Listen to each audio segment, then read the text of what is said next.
Queer is the most frustrating film that I've watched in 2024 so far. While it boasts elements that I really admire in cinema, visually stunning craftsmanship, bold premise, unique performances, the movie execution often left me either feeling disconnected from the film or bored. In this non-spoiler review, I'm going to share my experience with the film and the strengths and the shortcomings that shape that experience. Luca Guadagnino is a director whose work I'm still familiarizing myself with, even though he captures me with his style each time out. Bones and All, or I like to call it Bore and All, is visually captivating, but it's very emotionally hollow. While Challengers is a visually lush, captivating movie from earlier this year that I really enjoyed. It's one of my favorite movies of the year. With Queer, Guadagnino weaves the best and worst aspects of both those films in this movie. The film's an atmospheric character study focused and centered on broken people living in this magical feeling, fever-like dream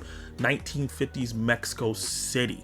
The problem with the film is that its inconsistencies always kept me at arm's length. Daniel Craig delivers one of his career best performances as Lee, a deeply lonely gay man searching for connection in a world that oftentimes denies him that quantum solace. Lee spends his days looking for fleeting moments of intimacy, whether it's through hookups with men he meets in clubs or through conversation through people who catch his eye. Craig breathes life into this character, balancing raw vulnerability, humor, and charisma. He's highly depressed, addicted to drugs, and never not too sure what to do when he doesn't get his way. We've seen tons of films depicting loneliness in men and women, and some of my favorite films of all time, like Her, depicts that.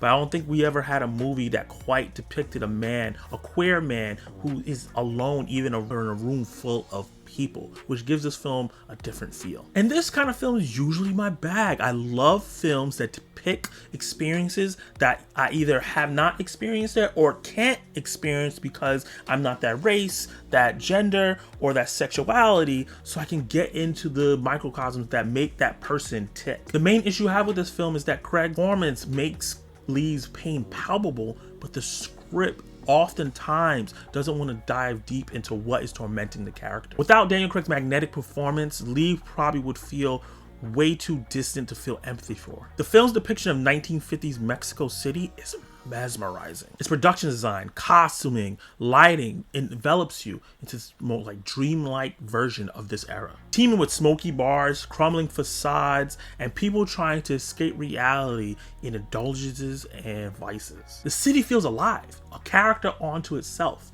So much so, I half expected to see a newspaper boy darting down the street to deliver the news. Unfortunately, the movie's immersion is jarringly interrupted by the film's music choices. The score, that's composed by Trent Reznor and Atticus Ross, is often disjointed and anachronistic. While I always appreciate a bold choice in film, whether it's through cinematography, directing, or the composition of the score, I feel like what they did here undermined the authenticity of the time period that they were capturing, and also kind of just took us out of the film because how the feeling of the music was jarring. And it might just be a case where I'm not a fan of the way Reznor and Atticus Ross work, because the work they did on Challenges is a film that what they did with this director before also didn't resonate with me, and I feel like it made me feel a little detached from certain scenes here. The narrative starts repetitively, just showing Lee going through his days of longing for connection, trying to find connection over and over, and the film emotional hook doesn't really start until he meets the mysterious Eugene, who's played by Drew Stark.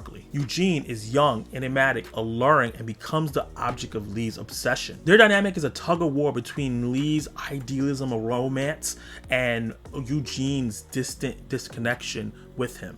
It is as riveting as heartbreaking. Their volatile relationship becomes the heartbeat of the film, mixed with sex, drugs, and fleeting adventure. While the first two acts find a compelling rhythm, the third act tonally becomes an incoherent mess. Guadagnino leans heavily into surreal, psychedelic visions and imagery to depict Lee's unraveling mental state. For a lot of viewers who definitely into this, some people who might be taking drugs, this might feel like a brilliant, cathartic moment in the film throughout as it keeps going on. For me, it felt kind of indulgent, straying away from the emotional threads that the movie built throughout in those first 2 acts. By the time that we got to halfway through the 3rd act, I felt like I got everything the movie had to say, but it just kept going and going. It felt like it started to meander, which made me feel super disconnected from this conclusion. This lack of structure, which is a preference. There's a lot of films, especially A24 films, that are just like this, that prefer vibes over a traditional